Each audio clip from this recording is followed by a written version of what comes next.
Julie Jamon from the Quimper Peninsula. And one little piece of this is that we're now, I don't know how many trillions in debt, and billions of that is for passing on freedom and democracy, the U.S. kind. And I just want some of that at home, so I'd like the freedom to choose. And in this instance, I'd like the freedom to choose the products on the shelf. But I only can do that with information. So let's have some labeling. Hi, and I'm Beverly Goldie, and I head up the GMO Awareness Group in the North Olympic Peninsula. We're a small but mighty army of folks who are really concerned about labeling genetically modified foods that are out there without us knowing it right now.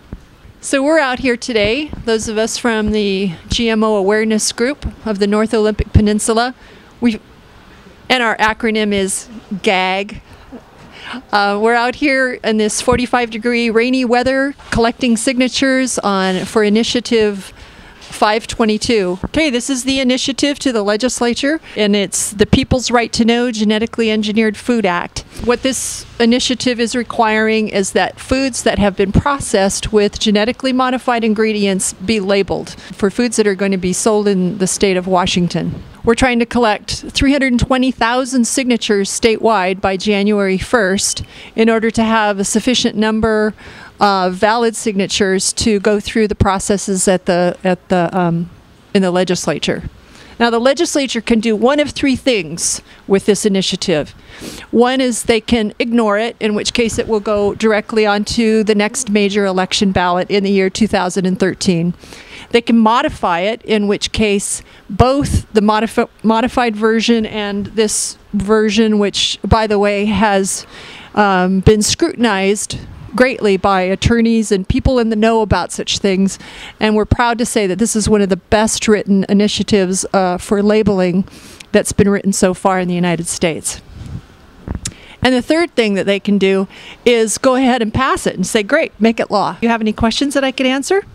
No, I don't have any questions. All right, well, thank you. An informed voter. Yes, quite so. People in Port Townsend really seem to know about this issue, and especially folks who shop here at the co-op. They've done a great job of educating folks so far and laid a lot of groundwork that's made my job here easier today. One thing that I've noticed is I don't think one young mother has passed by here without stopping or at least saying, I've already signed. So it's particularly gratifying to me to see that there are so many younger folks that know about this issue and are concerned. Well, I've always been rather a foodie, and even though that's not my profession, I love to cook, I love to eat, I love to serve good food. And I've been eating organically pretty exclusively for about the last 2 years. And once I really started understanding more about just what organic meant and what it doesn't mean for food that isn't organic, I became very, very alarmed about what I was putting into my body. When you think about a field of corn or soy or canola that has been sprayed with an herbicide and the plant doesn't die, I had to think about, would I be willing to pour some herbicide into my food? I don't think so. And I think that because we have been so blindly led down a path that just because food has been gone through some kind of process or approval by the U.S. Department of Agriculture, that therefore it's been blessed as okay, really alarmed me when I realized that that's just not the case. And I felt like I needed to do something about it. And so this is how I'm channeling that information and passion by standing out here freezing, telling people about GMOs and gathering signatures. The most gratifying for me is probably taps into who and how I have spent my career, and that is as an educator.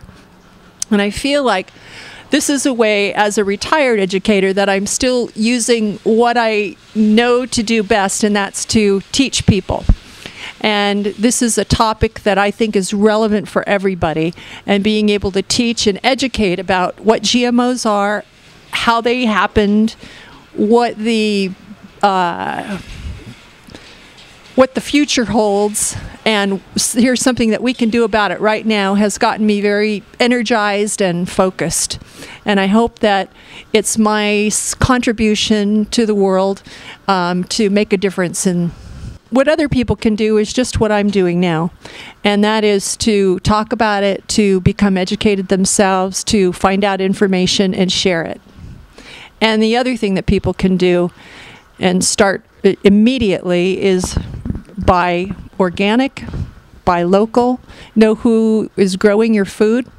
And I fully believe that we vote with our dollars. We have developed a number of educational materials. I don't have them here with me today, just the initiative to sign, but we develop educational materials, and as people pass by the booth and express interest, we give them information that attracts them the most, answer questions. The initiative, we're looking to collect those 321,000 signatures by January. One of the ways that this is accomplished is by paid signature gatherers, which I'm not. I'm here volunteering, and all the folks from our group are just volunteers.